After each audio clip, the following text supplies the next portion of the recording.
Chapter 15, 9 days until Christmas Eve. When Joachim woke up on December 15th, there were only 10 doors left to open on the magic advent calendar. He didn't even have time to sit up in bed when Mama and Papa were in his room. Joachim was no longer angry because they had opened his secret box. They had done something they had no right to do, but he'd forgiven them. It would have been boring to sulk about it forever. Besides, it was more fun to read about Elizabeth and the pilgrimage with Mama and Papa. It was almost like having a birthday every day until Christmas Eve. Let's get going.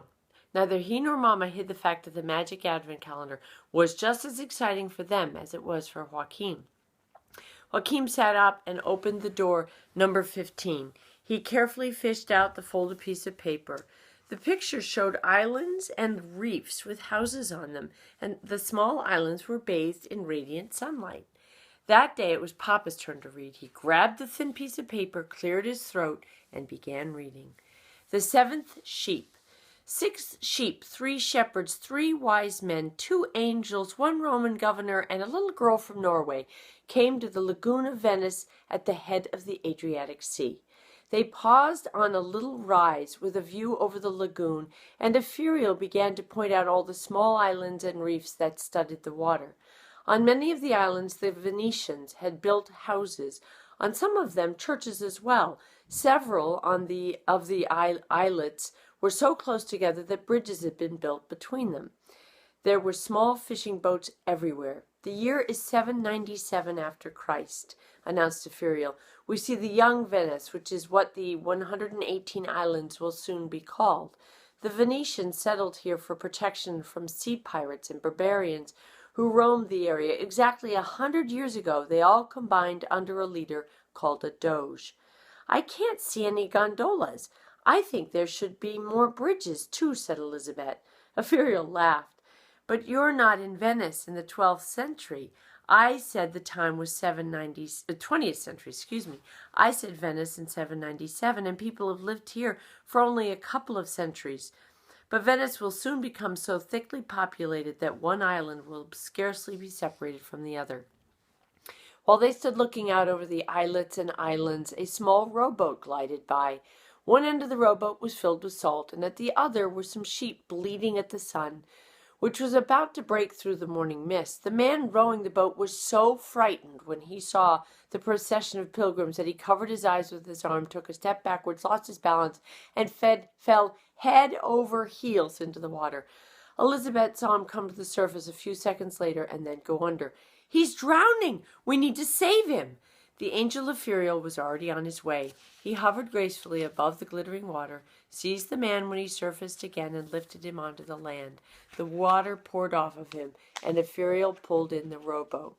The man, whose fear had nearly caused him to drown, lay down on the ground.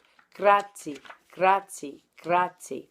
Elizabeth tried to explain that they were on their way to Bethlehem to greet the Christ child, and that he didn't need to be afraid. Epheriel had begun circling around him. "Fear not, we be in no wise afraid, but you should not be all alone in the sea if you can't swim, for you can't expect an angel to be around all the time. We only very rarely wander about." It didn't look as if Epheriel's advice was any comfort to the man, but the cherub sat down beside him, patted him on the cheek, and went on repeating, "Fear not, fear not." It seemed to be having an effect, for the man got to his feet, trudged back to the boat, and lifted a lamb out of it and walked back towards them. "Agnus Dei, God's lamb," he said, and the lamb joined the rest of the flock. Joshua struck his shepherd's crook on the ground and said, "To Bethlehem, to Bethlehem." They went off again, and at the very end of the Gulf of Venice stood an old Roman town of Aquileia. As they ran, Epheriel pointed at a monastery. The year is 718 after Christ, but there have been Christian communities here from ancient times. The procession of pilgrims sped on through the town of Trieste. Then they continued south across country through Croatia. Papa put the scrap of paper down on the bed and opened one of the large atlases. "Here's Venice, and here's Trieste, and there's the border of Yugoslavia. I can't find Aquileia. But maybe it doesn't exist anymore," said Mama. "You have to look at a historical atlas." Papa went to get the other large atlas. There were many maps of all the countries in Europe. Look for a map of the area in the 8th century. Here it is! Here it is! The old town was situated halfway between Venice and Trieste. This is fantastic! What is? John must have used very old maps, too, for the world changes all the time. History is like a pile of pancakes, and each pancake is different from them, is a different map of the world. Pancakes? It's never enough to ask where something's happening. It's not enough to ask when something's happening. You have to ask both when and where. He put his hands on Joachim's hands. Imagine you had 20 pancakes piled on top of each other. If there's a black speck on one of the pancakes, you have to find that particular speck. You must find out which of the 20 pancakes the speck is on and exactly where on the pancake. You must have to search through the whole pile. The long journey to Bethlehem goes right through 20 pancakes because Elizabeth doesn't just travel around on the top pancake. She's moving through the entire pancake mountain. Now Joachim understood what Papa meant. They're traveling down through 20 centuries. There are maps in this book that show exactly how the world looked in every one of them. I think John must have been reading a pancake book like this. When he said pancake book, he and Joachim couldn't help laughing. The big question is whether there really was a man who was saved by an angel in Venice in 797. Do you think we can find that out? You don't really think the story's true. No, I guess not, said Mom, wavering. But if it really had happened, the man would have talked about it to a priest, for instance.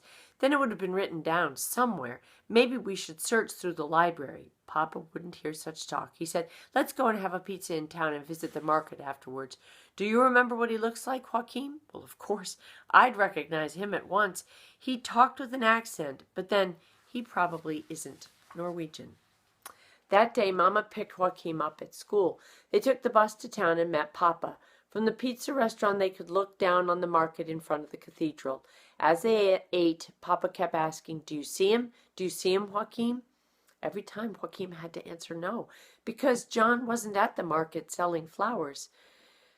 They bought some special candles and a couple of Christmas presents, and then they went into the bookstore where Joachim had found the magic advent calendar. The old man recognized Papa and Joachim at once and shook Mama's hand, too.